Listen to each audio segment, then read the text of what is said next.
Well, good grief. I think of that saying, and I think of, I don't know, the Beverly Hillbillies or something. Good grief.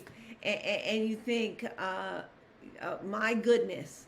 Or you say, good grief. And then you think, that's terrible. Good grief. Why is this happening? Or you can say, good grief. There is such a thing as good grief. And you can grieve well or you can grieve poorly, but it's important that you allow yourself to grieve. You allow yourself to feel the feelings you're feeling and deal with them and get over them. Don't be hopeless and helpless and feel like this situation is never going to get better and it's just overtaken you. That's not good grief. That's bad grief. Good grief feels their feelings and then goes, okay, my grieving process is over and I'm going to move on from this.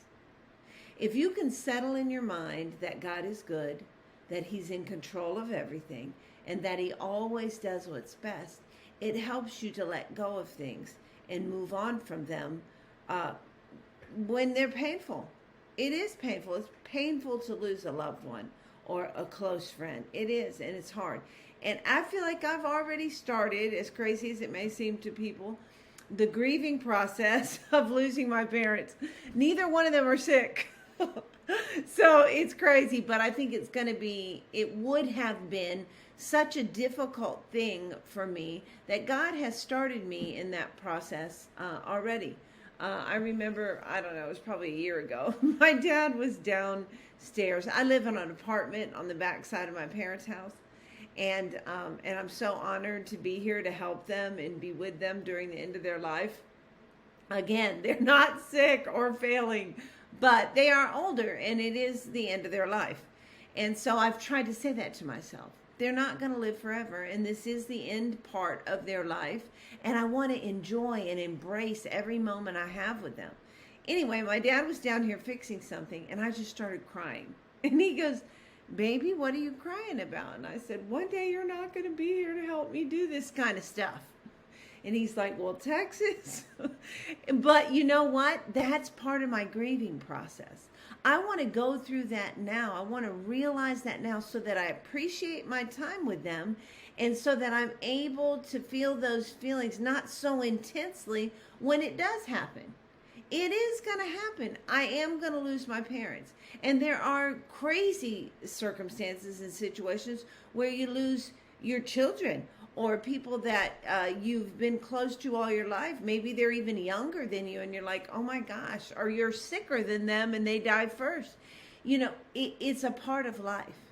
And if we have been the kind of example that we should be to those people, and if we have shared with them who God is and what he's done for us, then we believe and hope that they are with God and that they are in a better place. I know people say, oh, they're in a better place, and that seems like such a cliche kind of line. But, if you really have hope and expectation of heaven, it is going to be better. It is going to be phenomenal. And you're going to say, oh my gosh, I love it here. And so knowing that that's where your family member or friend is can be a relief to you. They're not suffering anymore. They're not in pain. They're not in turmoil. There is good grief. And the good grief is a person who takes responsibility or recognizes and identifies their feelings, feels them as long as they need. Everybody grieves differently. Let the people around you or yourself grieve in the way that you need to do that, and then let it go. Let it go. Life goes on, and you're going to be okay, and God will fill that void in you because he's faithful. And he does that with everything he asks us to let go of. And that's what grief is. It's a letting go process. I hope you guys have a really great week.